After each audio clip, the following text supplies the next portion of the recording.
Sir, सबसे पहले माननीय राष्ट्रपति जी ने जिस तरीके से महाकुंभ में हुई स्टैम्पीड को लेकर के जो भी श्रद्धालु मरे उनके प्रति संवेदना व्यक्त की, मैं उनका धन्यवाद देता हूं। लेकिन ये सदन के माध्यम से पूरा देश उनसे ये जानना चाहता है कि जो सरकार के दिए गए आंकड़े जो 30 या 40 हैं, माननीय राष्ट्रपति जी ने क्या उनके ही प्रति संवेदना व्यक्त की है कि 700 से ज्यादा आंकड़े, जमीनी आंकड़े जो हैं, जो सरकार पेश नहीं कर रही है, उनके प्रति भी संवेदना व्यक्त की है।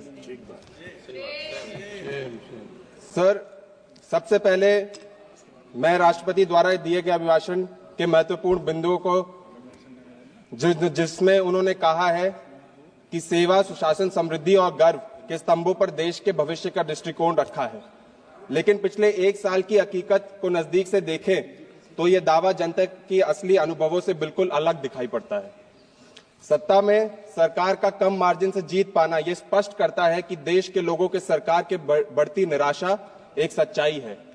अगर ये सरकार सच में सेवा और सुशासन का प्रतीक होती तो भारत की जनता इसे जोरदार समर्थन और देती।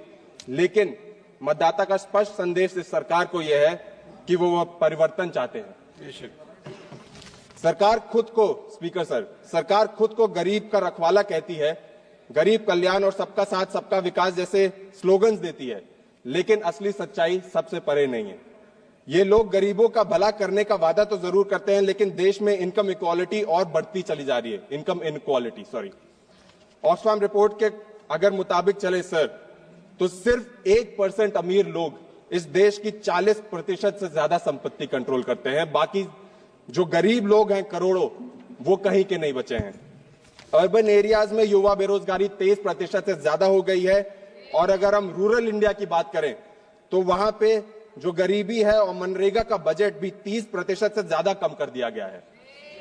इससे हजारों मजदूर बेरोजगार हो गए हैं। सर, विश्व गुरु भारत का दुर्भाग्य यह है कि गरीब अन्न योजना के तहत 80 करोड़ लोगों को मुफ्त का राशन दिया जा रहा है हमारे विश्व गुरु भारत में, और लेकिन भारत के 75% मजदूरों के पास कोई सोशल सिक्योरिटी नहीं है। चाइल्ड मैलन्यूट्रिशन 35% से ज्यादा हो चुका है। एक अलार्मिंग सिचुएशन इस देश में रूरल इंडिया में पनप रही है सर, इसके बावजूद सरकार का ध्यान बड़े बड़े इवेंट्स ऑर्गेनाइज कराने में है, महंगे इंफ्रास्ट्रक्चर प्रोजेक्ट्स और कॉर्पोरेट टैक्स कट्स पर है, जबकि गरीब अपनी हालात से खुद लड़ने को मजबूर है।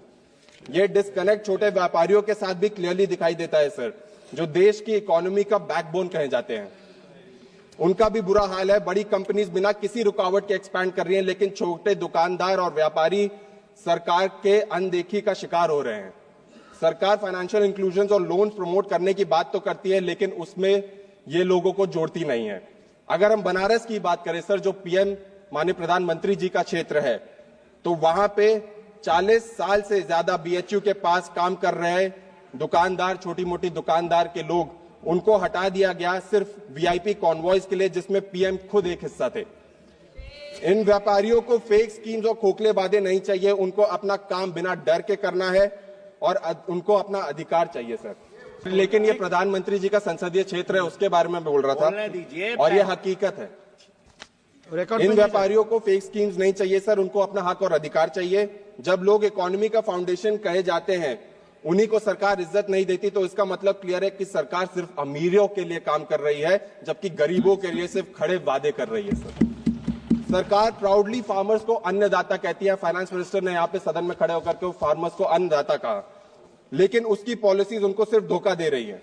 2024 की बात करें सर, तो फार्मर्स को प्रोटेस्ट फिर से देखने को मिले, जिसमें minimum support price, loan waiver, raising input cost और डिलेड पेमेंट्स के प्रोमिसेस पूरे ना होने की वजह से सरकार के खिलाफ प्रोटेस्ट हो रहे हैं। एमएसपी की लीगल गारंटी का अब तक कोई सोल्यूशन नहीं निकला है, जिस वजह से किसान अपनी फसल उनके असली दाम से बहुत कम प्राइस पे बेचने को मजबूर है। फार्मर सुसाइड एक और बड़ी प्रॉब्लम है। 2023 में 10,000 से ज्यादा फार्मर्स और लेबरर्स ने सुसाइड की सर, जो एग्रीकल्चर सेक्टर की असलियत दिखाता है। लोन वेवर का जो वादा किया गया था वो सिर्फ डॉक्यूमेंट्स तक सीमित रहा और असली रिलीफ मिलना अब तक मुश्किल है। इसके अलावा डीएपी और यूरिया जैसी जरूरी फर्टिलाइजर्स की शॉर्टेज ने किसानों को दिक्कत और बाधा बढ़ा दी है सर, लेकिन सेंटर और स्टेट दोनों क्राइसिस को एक्सेप्ट करने के लिए तैयार नहीं है। अगर उत्तर प्रदेश के गन्ना किसानों की बात करूं मैं सर, गन्ना बेल्ट की बात करूं, तो सरकार ने अब तक नए सीजन के लिए शुगर केन प्राइस डिक्लेयर नहीं किया है, जिस वजह से फार्मर्स अपनी इनकम और फाइनेंशियल प्लानिंग को लेकर के अधेर में नहीं है। गन्ना मिल्स का टाइम पे पैसा ना देना एक पुरानी प्रॉब्लम है सर, जिस वजह से फार्मर्स को मजबूरन और ज्यादा कर्ज लेना पड़ता है, जिससे सुसाइड रेट और बढ़ते हैं। जब प्रेसिडेंट माननीय राष्ट्रपति जी ये कहती हैं कि सरकार फार्मर्स को सही दाम और उनके इनकम बढ़ाने के लिए काम कर रही है, तो ये जमीनी हकीकत से बिल्कुल ऑपोजिट लगता है। 2020 के किसान आंदोलन एक बहुत बड़ा एग्जाम्पल है कि किस तरह फार्मर्स को सरकार के अगेंस्ट प्रोटेस्ट करना पड़ा ताकि उनका हक और अधिकार उनको मिल जाए, लेकिन अभी भी एमएसपी की guarantee, loan relief, climate protection और फेयर मार्केट एक्सेस जैसे कोर इश्यूज पर सरकार सीरियस नहीं है सर। प्लीज कदम सर बस 2 मिनट सर। नहीं कदम कंक्लूड प्लीज। सर सरकार के वादे असली रियलिटी से बहुत दूर हैं। क्राइम अगेंस्ट वुमेन, नारी शक्ति की बात करती है सर सरकार, yet its action tells a different story, one of neglect, injustice and apathy towards the safety and dignity of women in India. While grand speeches celebrate women-led development, the ground reality exposes a disturbing contradiction, sir. Crime against women has surged alarmingly, with over 4.5 lakh cases reported in 2024 alone. Sexual violence, domestic abuse, workplace harassment remain rampant, and yet conviction rates remain abysmally low.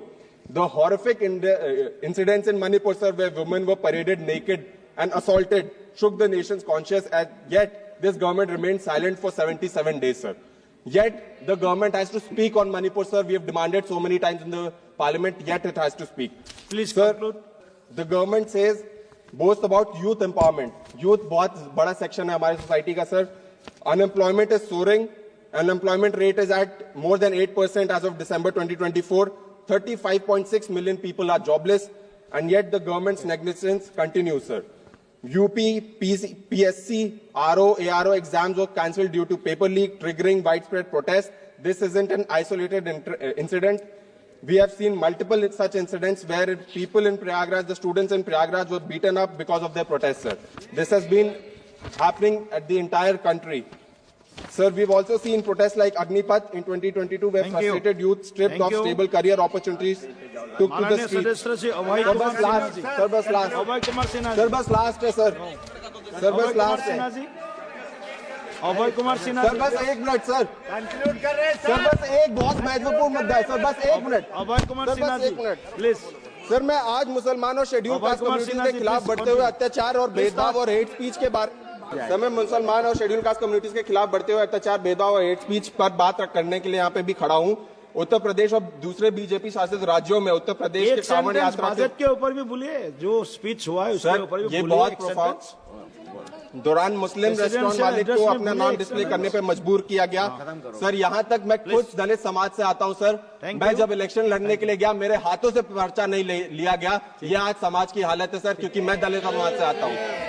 Sir मैं last में बस इतना कहना चाहता हूँ कि हमने बहुत हिंदुस्तान की बात की, आत्मनिर्भर हिंदुस्तान हो गया, विकसित भारत हो गया, हर चीज हो गया, लेकिन बस लास्ट में कहना चाहता हूँ कि हमको वो भारत चाहिए जहाँ पे सब चैन अमन और प्यार से रहें। और बस 4 पंक्तियों से अपनी बात खत्म करना चाहता हूँ। वतन को संवारने के लिए मोहब्बत की किताब होनी चाहिए, मुल्क के अंदर अपने दिलों में अपना संविधान होना चाहिए, हो मस्जिद। 2 मिनट और ऐसी खबरें देखने के लिए सब्सक्राइब कीजिए हमारे यूट्यूब चैनल को। वीडियो पसंद आए तो लाइक, कमेंट और शेयर जरूर कीजिए। शुक्रिया।